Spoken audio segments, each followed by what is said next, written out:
Failed to fetch data on WorldCoin simple fix. Step 1. Check your internet connection first. You can try to switch between your Wi-Fi and mobile data to see if the issue resolves it. Step 2. Go to your device settings and clear the World app cache. On your Android, that's under your apps and then World app and then storage and then clear cache. On your iPhone, you can try to uninstall and install it again and log in your account. Step 3. Update your World app from the App Store or Google Play because outdated versions frequently cause the fetch errors. Step 4. Try restarting your phone and re-logging in to your account. Step 5.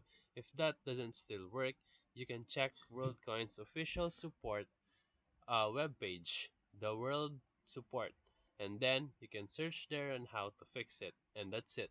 So if this video helped you, make sure to like and subscribe. Thank you for watching.